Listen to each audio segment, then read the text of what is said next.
un resumen de todo lo acontecido en este relato y en estos versos. Amén. Marcos capítulo 15, versos del 1 al 20. Y dice la palabra del Señor así. Muy de mañana, habiendo tenido consejo los principales sacerdotes con los ancianos, con los escribas y con todo el concilio, llevaron a Jesús atado y le entregaron a Pilato. Pilato le preguntó: ¿Eres tú el rey de los judíos? Respondiendo él le dijo: Tú lo dices. Y los principales sacerdotes le acusaban mucho. Otra vez le preguntó Pilato diciendo: ¿Nada respondes? Mira de cuántas cosas te acusan.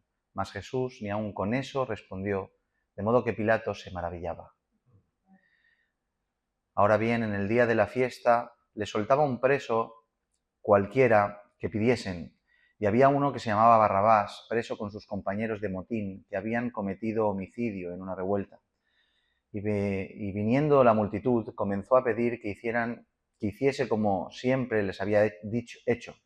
Y Pilato le respondió diciendo: ¿Queréis que os suelte al rey de los judíos? Porque conocía que por envidia le habían entregado los principales sacerdotes. Mas los principales sacerdotes incitaron a la multitud para que le soltase más bien a Barrabás. Respondiendo Pilato les dijo otra vez: ¿Qué pues queréis que haga del que llamáis rey de los judíos? Y ellos volvieron a dar voces: crucificadle. Pilato les decía: pues qué mal ha hecho. Pero ellos gritaban aún más: crucificadle.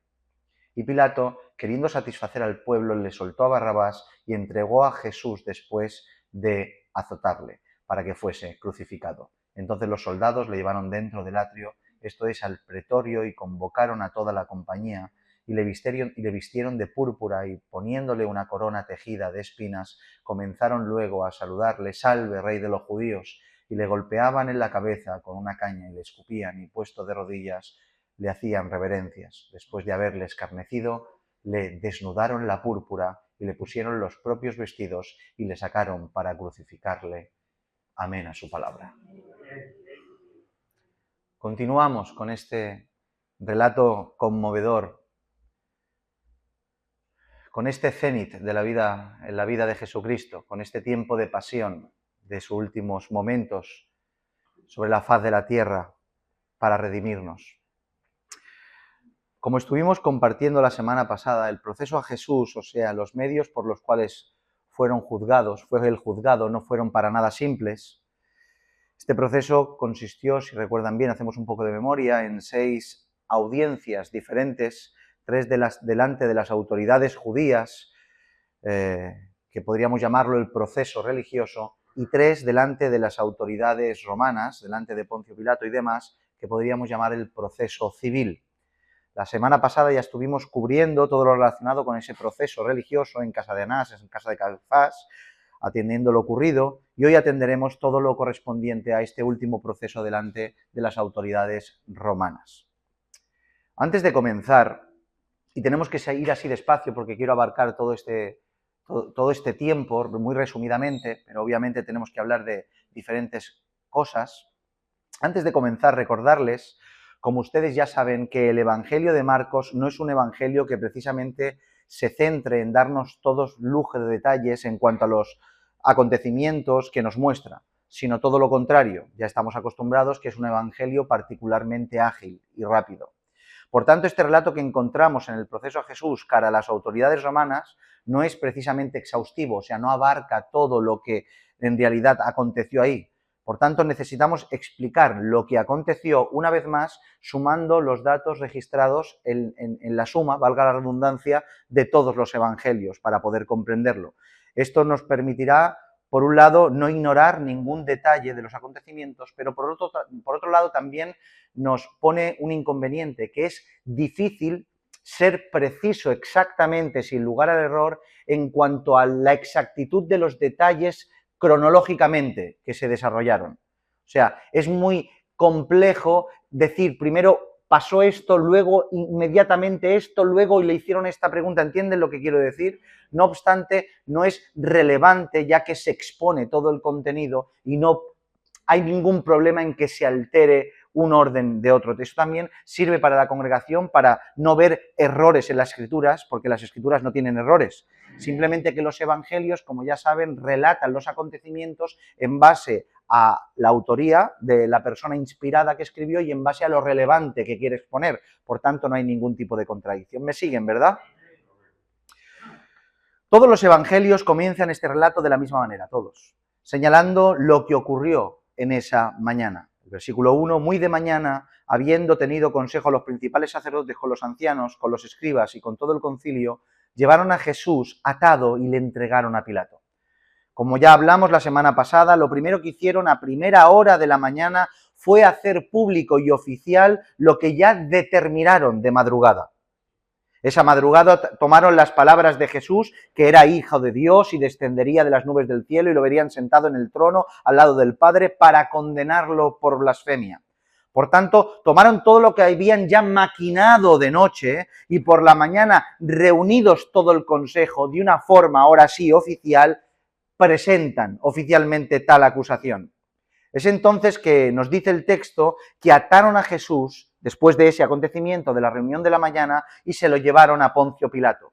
Tomaron a nuestro amado maestro, lo ataron por las manos, probablemente también lo ataron como tenían por costumbre desde el cuello, tirando de él como un animal, subiendo hasta la fortaleza Antonia para presentarlo delante de Poncio Pilato y que éste emitiera la sentencia.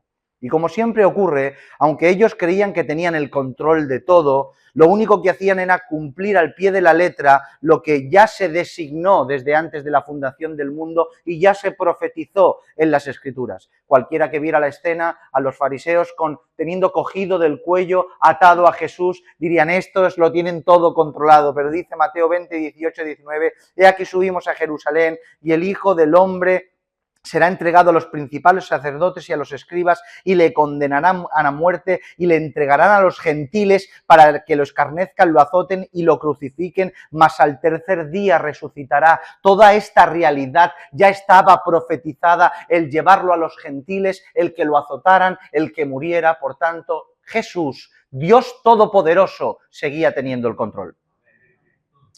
Aunque no es el detalle más relevante en el cual quisiera presentar y que prestemos la mayor atención en esta tarde, es inevitable no mencionar una vez más, por enésima vez, la hipocresía de los líderes de Israel.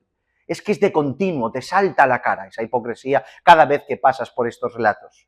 Permítanme mencionarles de seguido esta hipocresía que podemos ir viendo a lo largo de este proceso. En primer lugar, esta premura de juzgarlo de noche, de hacer oficial a primera hora de la mañana y llevarlo rápidamente hacia Poncio Pilato para acusarle y quitarle la vida, entre otras cosas, ¿saben por qué era? Porque se acercaba la Pascua y tenían que acabar con la vida de Jesús antes de poder comenzar, antes de darle comienzo a la fiesta. Por el mismo motivo, no quisieron entrar en el petróleo para no vaya a ser que se contaminaran, o sea, entrar en un lugar de gentiles y no vaya a ser que quedaran contaminados y no pudieran participar y celebrar la fiesta de la Pascua. Por tanto, podemos ver la impresionante hipocresía e increíble cinismo y la total esquizofrenia de los líderes de Israel de aquel tiempo, que tenían una obsesión por celebrar la Pascua, al mismo tiempo una obsesión por no contaminarse, por poder acceder a esa fiesta, y para ello mienten, engañan y asesinan. ¿Notan cómo el pecado nubla el criterio de los hombres? Como veremos, acusan a Jesús, entre otras cosas, de sedicioso, de revolucionario, de traidor al imperio. Sin embargo, cuando Pilato pone delante de ellos a un verdadero sedicioso, a un verdadero traidor y asesino, piden que suelten a Barrabás antes que a Jesús. La hipocresía del pueblo de Israel de la época del judaísmo del primer siglo y sobre todo de los líderes, o sea, de todos los líderes, era superlativa. Colaban el mosquito y tragaban el camello, infringían el mandamiento en pos de su tradición de hombre, prevalecía la superficie antes que lo interno, y es por eso que prefirieron quitar de en medio a aquel que era autor de la vida para seguir manteniendo su hipocresía y el tinglado que tenían montado acorde a sus concupiscencias. Por eso no nos debe extrañar lo que leemos en el siguiente versículo, en Juan 19:11, que dice, respondió Jesús, ninguna autoridad tendrías contra mí si no te fuese dada de arriba. Por tanto, esto le dice Jesús a Pilato, dice, al que a ti me ha entregado, mayor pecado tiene. Dando a entender que el pueblo de Israel era más culpable que el propio Pilato y aquellos que le crucificaron. Porque el pueblo de Israel vio. El pueblo de Israel tenía la palabra, por tanto, más responsabilidad, y a mayor responsabilidad de luz, más culpabilidad.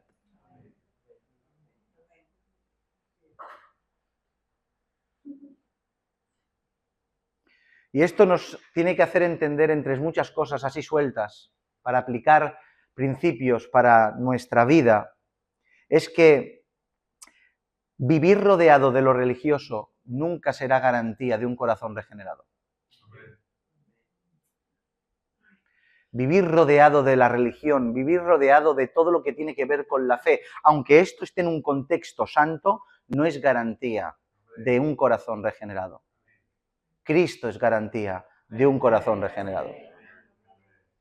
Pero continuamos avanzando con nuestro texto de hoy. Como hemos dicho, lo llevan desde la casa de Caifás, donde Jesús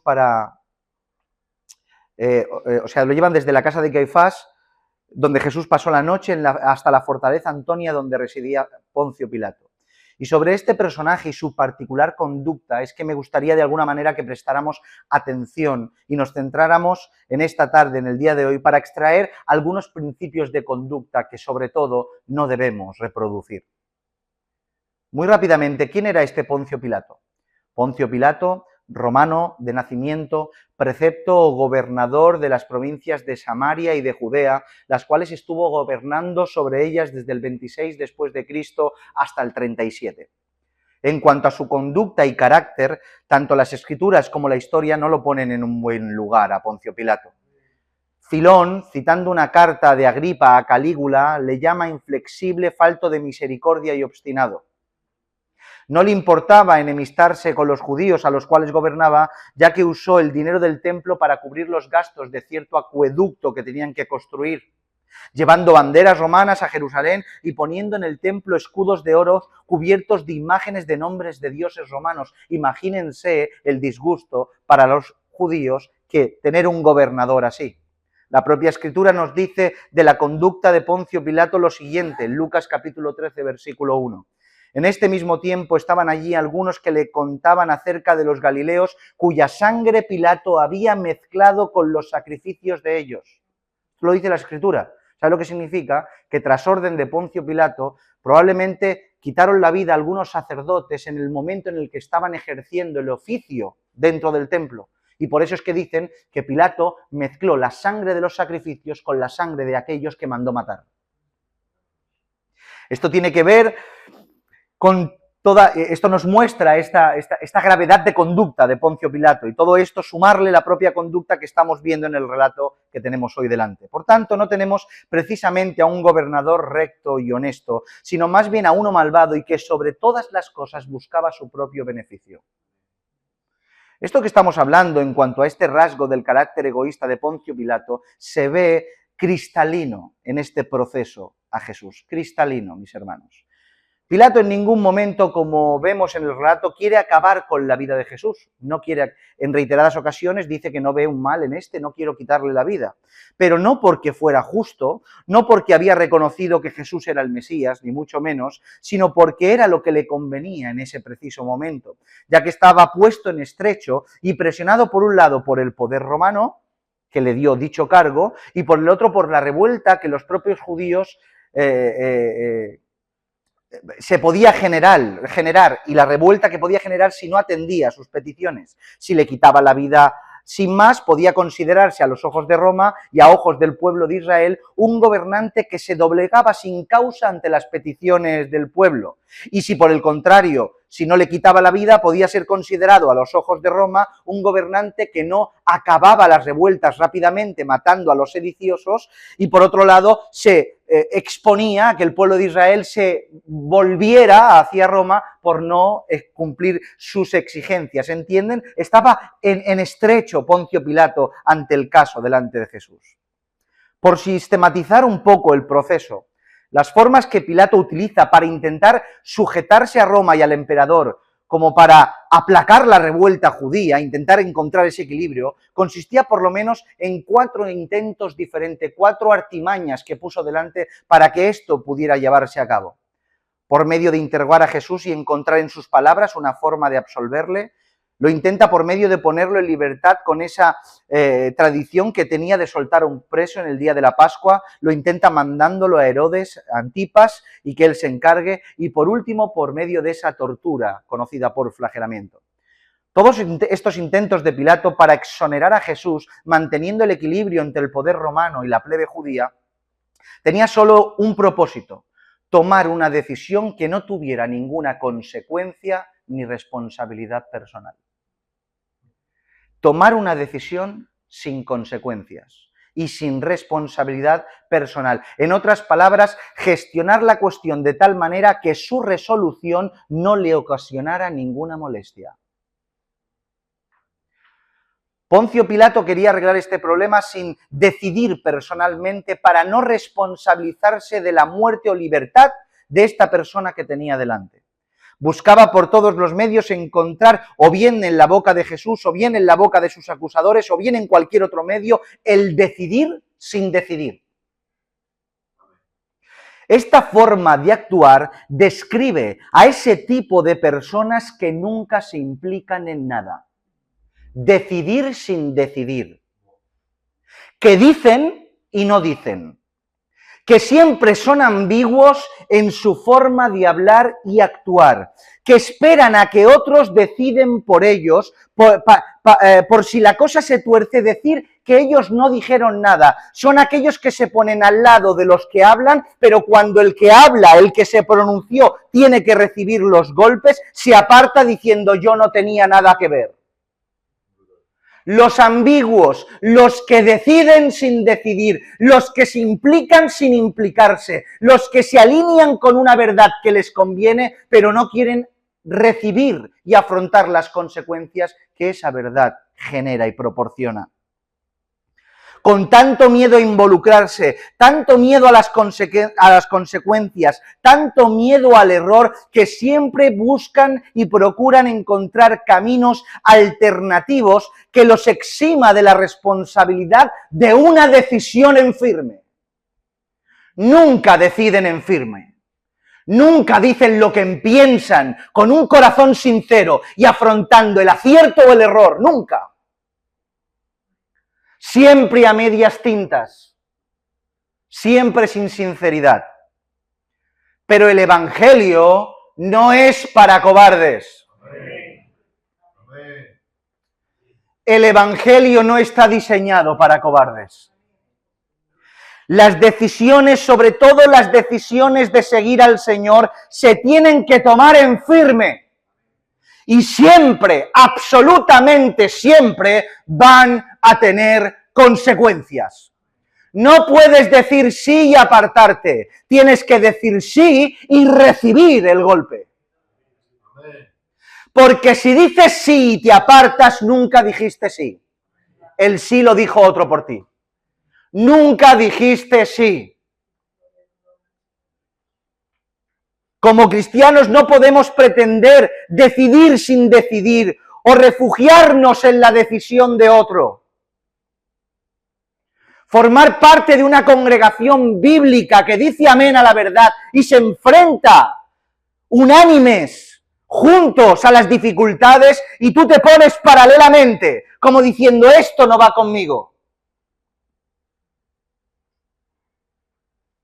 Por eso cuando hablamos de la Iglesia tenemos que hablar incluyéndonos. Nosotros, no vosotros.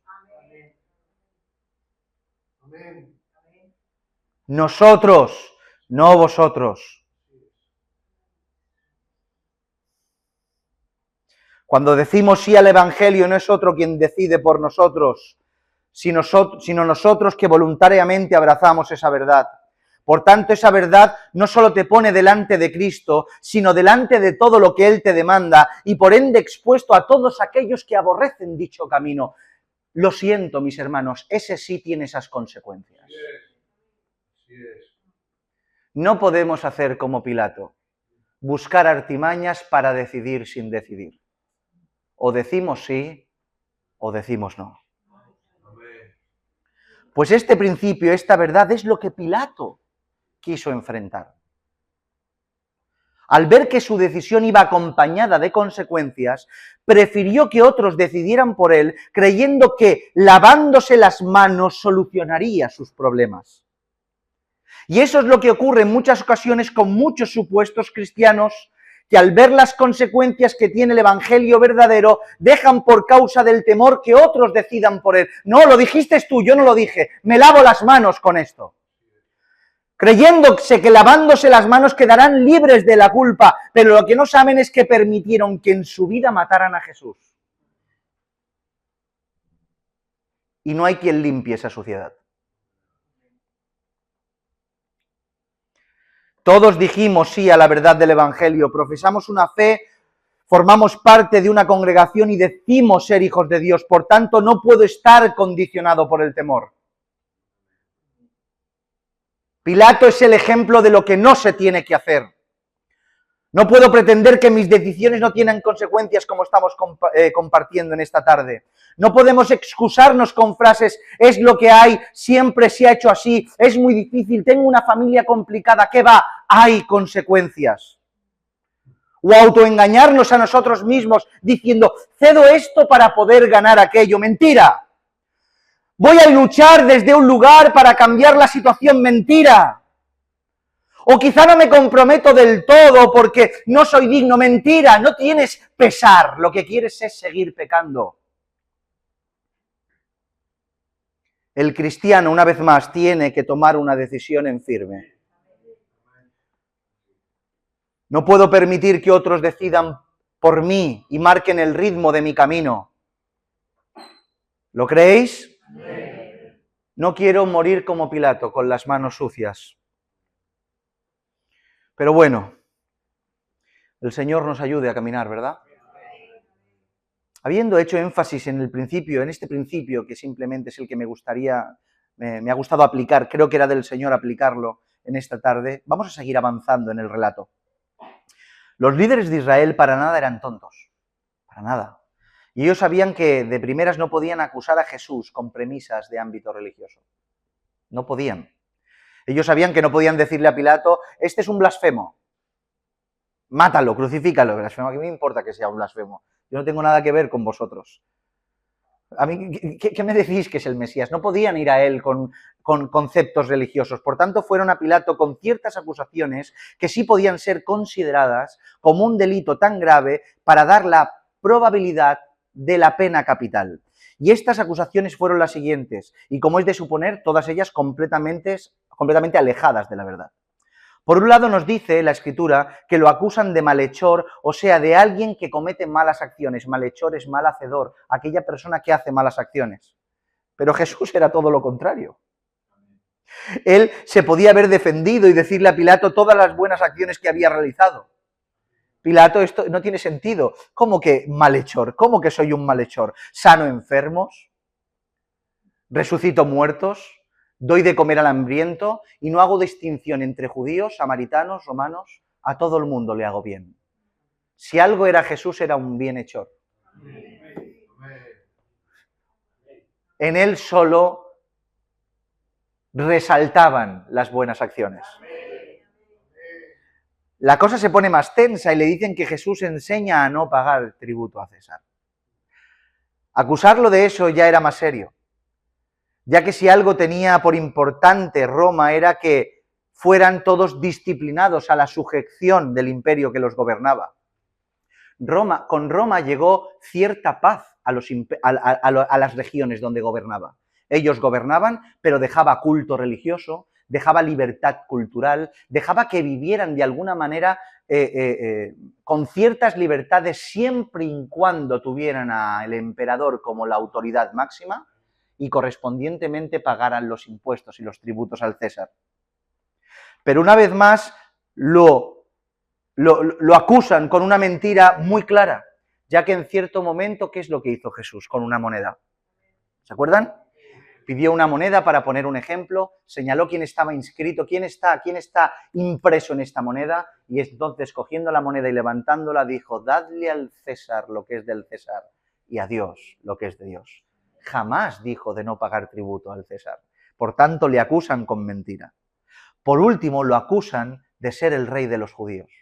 Esta acusación pareciera ser que no tuviera relevancia, ya que de alguna manera quizá estaba también en un contexto religioso. Este es vuestro Mesías rey, ¿qué tiene que ver con nosotros, con Roma? Pero todo lo contrario, ya que los romanos conocían y ya estaban instruidos, aquellos que iban a gobernar en esa región, de que el concepto Mesías, ya habían habido otros falsos Mesías que habían incitado a otras revueltas, y ellos entendían que el concepto de Mesías, de este rey prometido, generaba en el corazón del pueblo un fuego que los incitaba a una revuelta.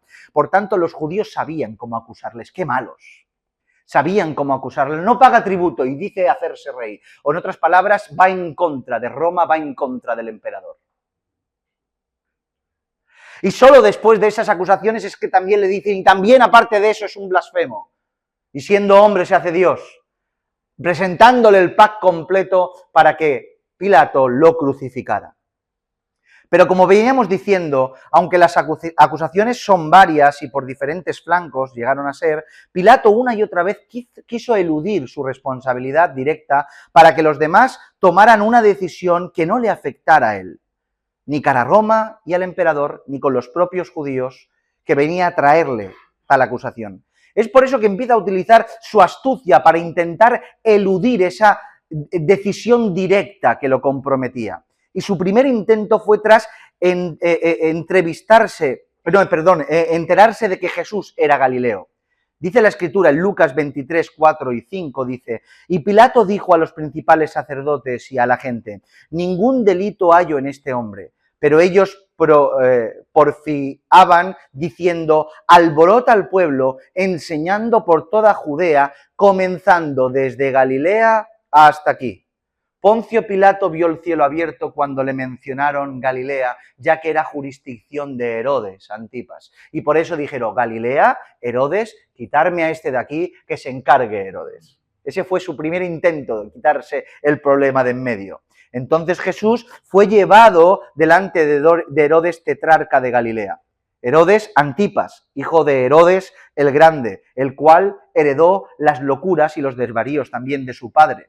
Gobernó sobre las provincias de Perea y Galilea hasta el año 39 después de Cristo. Hombre también perverso y malvado. Entre otras cosas, le quitó la mujer a su hermano.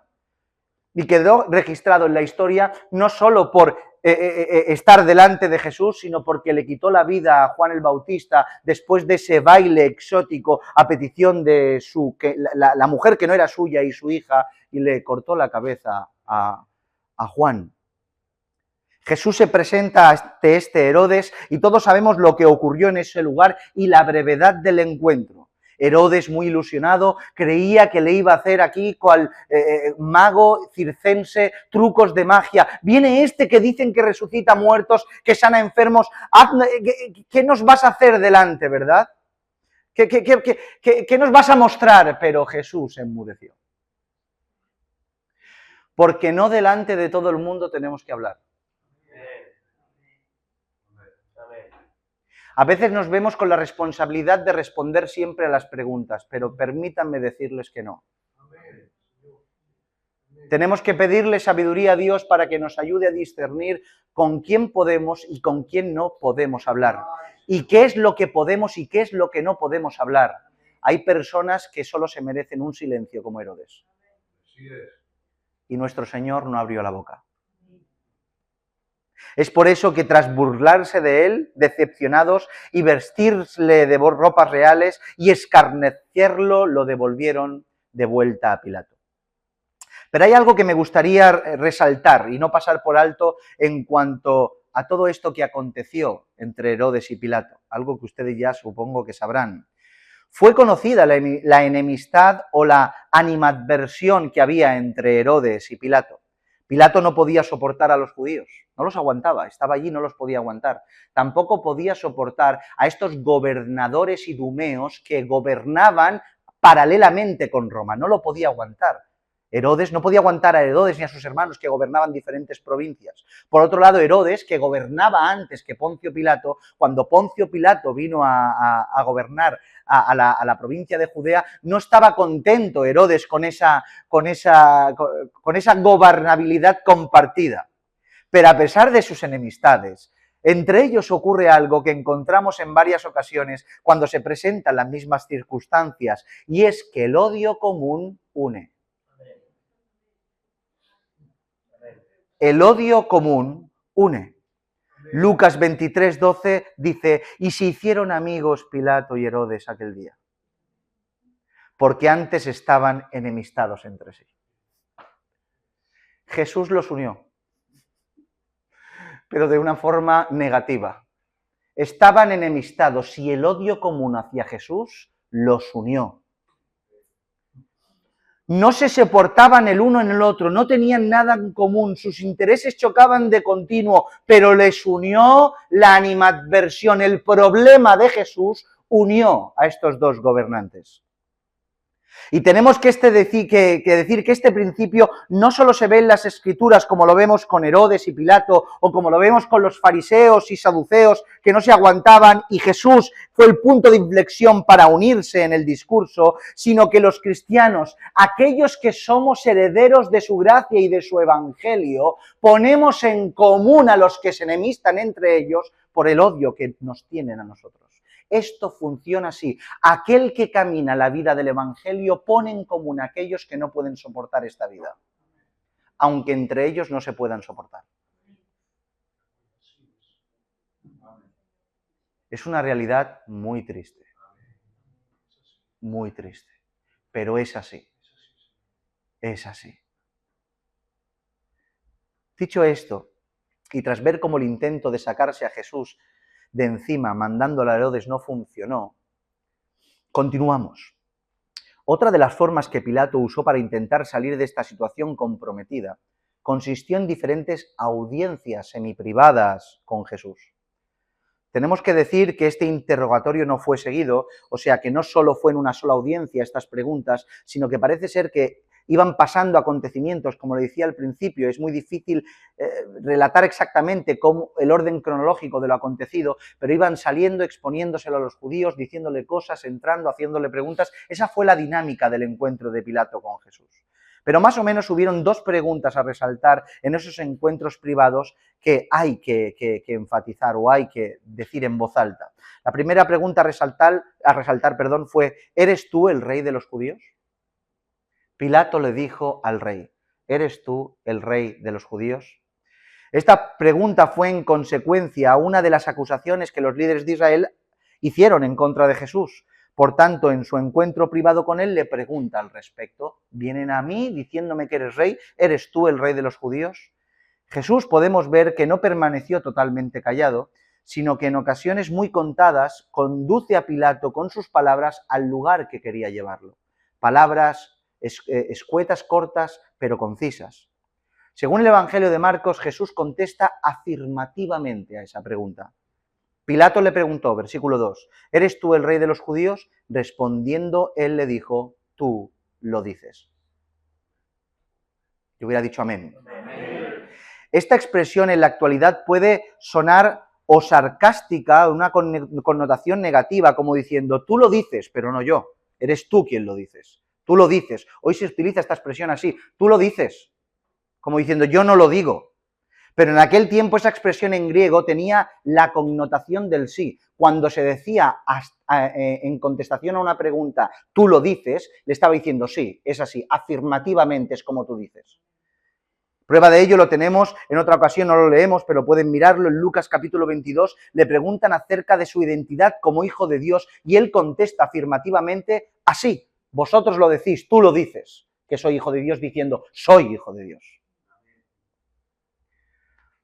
Aparte de dicha afirmación contundente, también las Escrituras nos muestran que Jesús añadió, noten otra vez el énfasis de esta conducta que no podemos reproducir de Poncio Pilato. Le dice, ¿lo dices por otros o por ti mismo? ¿De dónde sale esta pregunta de ti, Pilato? ¿De otros o de ti mismo? Podemos ver cómo el propio Jesús enfatiza el principio que intentamos resaltar en esta tarde. ¿Eres tú quien lo dice, Pilato? ¿Sale de tu corazón, de tu intelecto, o lo dices simplemente reproducido por otros? A lo que Pilato contesta que nada tiene que ver con esa inquietud. Esta inquietud no despierta en mi corazón. Esto tiene que ver con tu pueblo, con el pueblo de Israel, parafraseando. La verdad es que Pilato en esta ocasión se le fue la mejor condición para acusar a Jesús ante Roma y ante los judíos con tranquilidad, ya que por un lado Jesús afirmó ser rey. Por otro lado, también dijo que su reino no era de este mundo, que si fuese así, sus seguidores no permitirían que esto ocurriera en otra ocasión, ¿se acuerdan? También le dice que la autoridad que tiene solo la tiene porque es recibido de arriba, porque si no, no tendrías ninguna autoridad, más la que recibes de mi Padre Celestial. Por tanto, solo tenía que preguntarle si, bueno, pues entonces, ¿te sujetas al imperio? Si te sujetas al imperio me da igual, pero si hubiera dicho que no, porque yo solo tengo un rey, ya la tenía todo. Te acuso con propiedad. Pero nos dice la Escritura que cómo le habló Jesús, que no halló culpabilidad en él, y dice Pilato que se maravillaba. Lo tenía a la mano para acusarle con propiedad, para quedarse tranquilo, para que no hubiera necesidad de lavarse las manos, pero Jesús lo maravilló. Y no pudo mencionar palabra, no pudo reaccionar, quedó maravillado. No halló delito en este hombre. La otra pregunta que le hizo Pilato a Jesús es la más conocida de todas y la que siempre estará asociada a este gobernador. Pilato le preguntó a Jesús, ¿qué es la verdad? Vaya pregunta, ¿eh? Esta pregunta quedará en los anales de la historia no solo por la pregunta en sí, sino por el contexto en el cual esta pregunta se realizó. La búsqueda de la verdad es la búsqueda en mayúsculas. Todo el mundo, en todas las épocas de la historia, va en busca de la verdad superlativa. Hay muchas verdades, pero hay una verdad superlativa que todo el mundo busca. ¿Qué es la verdad? Quiero descansar en la verdad. Por tanto, que alguien que pregunte qué es la verdad no tiene ningún tipo de sorpresa. Es algo que todo el mundo busca. Sin embargo, lo relevante de la pregunta de Pilato es que le pregunta a la verdad qué es la verdad. Que le pregunta la verdad, qué es la verdad, y por eso quedará en los anales de la historia la ceguera de Pilato, de que delante de la verdad pregunta qué es la verdad. Jesús, la máxima expresión de la verdad encarnada delante de Pilato, pero oculta delante de sus ojos llenos de incredulidad. Y entre otras cosas fue por su pecado, obviamente, pero también porque Pilato preguntó lo que todos preguntaríamos y todos preguntan, ¿qué es la verdad? Pero la pregunta no tiene que ver con qué es la verdad, sino quién es la verdad. La diferencia del cristianismo a todas las religiones del mundo, la diferencia del cristianismo a todos los movimientos que hay a lo largo de la historia que se han inventado, es que mientras que las personas luchan por cosas y se preguntan el qué, nosotros depositamos toda nuestra fe y camino en el quién. Nosotros no tenemos la verdad porque hemos encontrado el qué. Tenemos la verdad porque el quién vino a nuestra vida. Es por eso que el Evangelio no es un lugar donde se tienen que hacer cosas que sí. Es un lugar donde estar con alguien.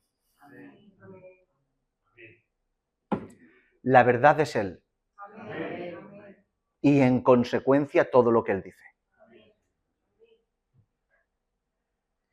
Pilato, tras no conseguir nada ni por medio de tratar con el pueblo ni por medio de interrogar a Jesús, usa dos recursos que estaban en su mano, en su autoridad, para ver si pudiera zafarse definitivamente de esta mala situación. Y estos recursos fueron ponerlo en libertad por medio de la tradición que tenía de liberar a alguien en medio de la Pascua, y el último, y no por menos importante, como se dice, el flagelamiento, para ver si quedando satisfechos podía librar de la crucifixión a Jesús.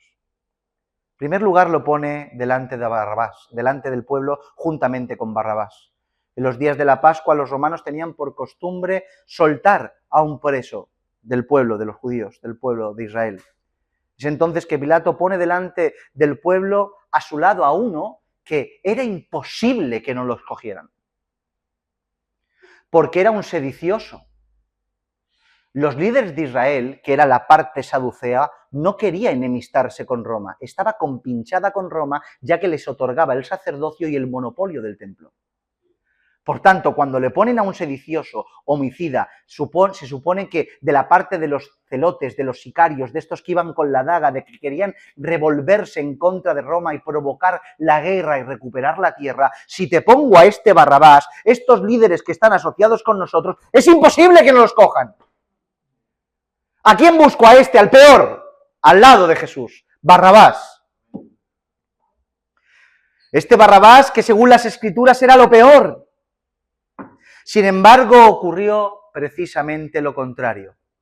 Los líderes de Israel convencieron al pueblo para pedir que soltaran al sedicioso y crucificaran a Jesús. La cara de Pilato, ¿cómo se le debió quedar? ¿Cómo? ¿Pero qué? ¡A Barrabás! ¿Y qué hago con Jesús? ¡Crucificadle! Convencieron al pueblo para que pidiera Barrabás, dice el texto. Esto probablemente fue que en estos procesos que Pilato entraba y salía, en uno de ellos su mujer le dijo, he soñado con este esta noche. ¿No sabíais esto? La mujer de Pilato soñó, dice, he soñado con este hombre, no hagas tal con este, déjalo tranquilo. Y quizá en esos momentos en que estaba dentro, o quizá en el momento del flagelamiento, porque también quizá sea en ese periodo de tiempo, las lenguas vípidas de estos hombres fueron ante el pueblo. Cuando salga Pilato y ponga a Barrabás, gritad Barrabás. Y dice que fueron convenciendo al pueblo en la audiencia, diciéndole, tenéis que hacer esto. Y aquellos que estaban ahí, vale, hacemos esto. Y es por eso que cuando salió, ¿a quién nos exponemos? No solo fueron los líderes de Israel, sino que todos los que estaban ahí, influenciados por el veneno de la serpiente de los líderes de Israel, gritaron, ¡a Barrabás! Y a Jesucristo crucificadle.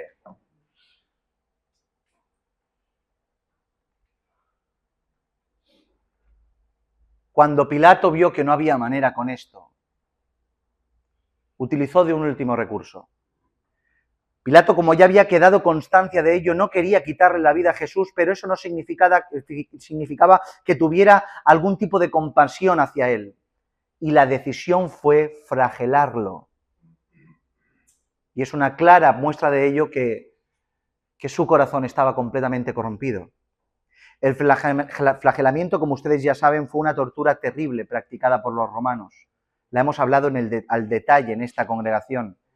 Esta consistía en que en un pilar de madera de media altura pusieran arrodillado al reo que iba a sufrir el flagelamiento, atado de las manos y con un flagelo que le llaman, que es un látigo con un mango largo, con 7 cuerdas de cuero, con huesos de carnero afilados por todas las extremidades, con uno en cada mano, porque lo practicaban 2 soldados, golpeaba a uno y mientras que el otro tomaba aliento para tomar más fuerza, le golpeaba al otro y así destrozaron las espaldas y el cuerpo de nuestro Señor.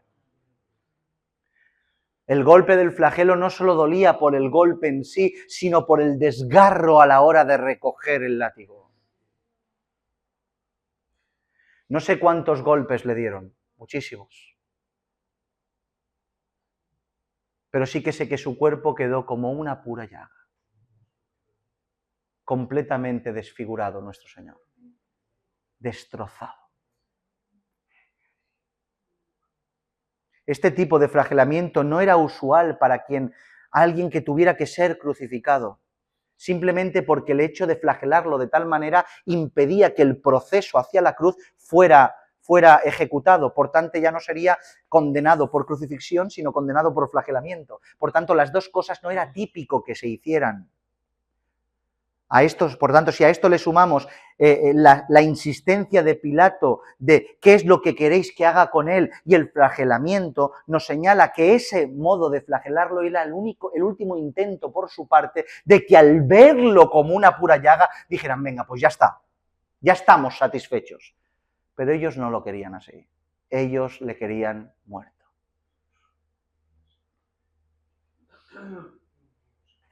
Por eso que luego de que Pilato lo presentó destrozado ante el pueblo, con esa expresión y esa famosa palabra, he aquí el hombre, todos gritaron, suéltanos a Barrabás, crucificad a Jesús. Cualquier intento de salvarle la vida hubiera sido infructuoso, obviamente por la soberanía de nuestro Padre Celestial, pero porque los líderes de Israel estaban resueltos a hacer y decir cualquier cosa para acabar con la vida de Jesús y salvaguardar su forma de vida. Tenemos que entender que aquellos que ven su vida y su forma de vida que peligra, intentarán cual animal rabioso asesinar todo lo que se le impida.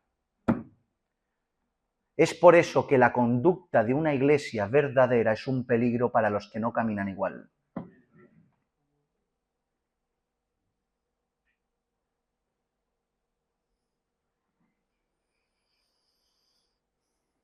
Ellos querían salvaguardar su forma de vida y la prueba de ello no solo la vemos en lo que hicieron, sino cómo lo hicieron. Mateo capítulo 27, 24 dice, inocente soy yo de la sangre de este justo, allá vosotros, dijo Pilato. Respondió el pueblo, como bestias, dice, su sangre sea sobre nosotros y sobre nuestros hijos. Vaya sentencia, se autoimpusieron ellos mismos. Su sangre sobre nosotros y sobre nuestros hijos. Evidente ha sido. Evidente ha sido a lo largo de la historia cómo esa sangre persigue. Una sangre que salva y al mismo tiempo una sangre que condena. Terminamos.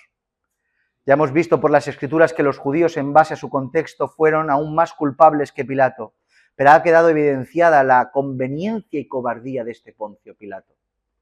Esta conducta delante de la verdad, tan contraria a lo que Dios quiere. Él sabía que cualquier decisión que tomara personal lo llevaría a un conflicto, bien con el imperio o bien con los judíos, como hemos dicho. Por eso usó todas estas artimañas para intentar evadirse de esa responsabilidad. Por eso expresa con sus palabras y con sus actos que él era inocente. No veo nada en él. Allá vosotros, inocente soy de la culpabilidad de lo que hagáis con este hombre. ¿No podría Pilato haber dado un paso enfrente y decir, no veo nada malo en él? Quizá no crea que es el Mesías, pero no veo nada en él, me da igual, afronto todas las consecuencias, no cedo a vuestras exigencias. Ya daré cuentas a Roma, y si hay una rebelión ya la pararé. Eso sería la conducta de una persona con personalidad y con honor a la verdad. Y eso es lo que se tiene que hacer en el Señor, como le hemos dicho, tomar una decisión en firme y afrontar las consecuencias. Créanme, mis hermanos, que con el paso del tiempo respeto más a una persona del mundo que no tiene nada que ver ni quiere saber nada de Dios ni del Evangelio, que aquellos que están rodeados de religión, sin embargo van de aquí para allá sin hacer nada, sin tomar decisiones en firme, porque las personas del mundo son sinceras, que no quiero saber nada de la Iglesia ni nada de Dios, que no creo. Y en consecuencia su genuina incredulidad, viven en consecuencia, hacen y deshacen, su relato, su discurso va en consonancia con su vida. Pero ¿qué hacemos en las iglesias, en medio de los cultos, con las Biblias debajo de la mano, si no hacemos lo que corresponde? Digo una cosa y hago otra. No hay credibilidad. No se puede respetar a una persona así.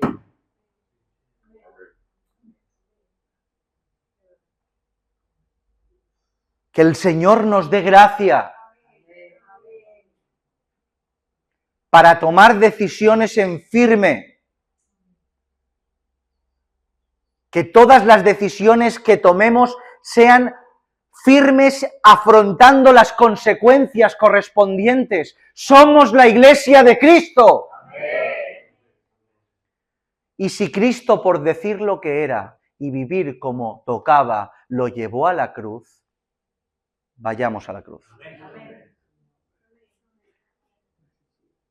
Es por eso que tras tratar los relatos, los hechos de los malvados y los cobardes, para nosotros en esta tarde sea el ejemplo de conducta para no reproducir, sino que volvamos al Señor y que nuestra conducta sea aquel que lo llevaron a la cruz y no reproducir la conducta de aquellos que le crucificaron.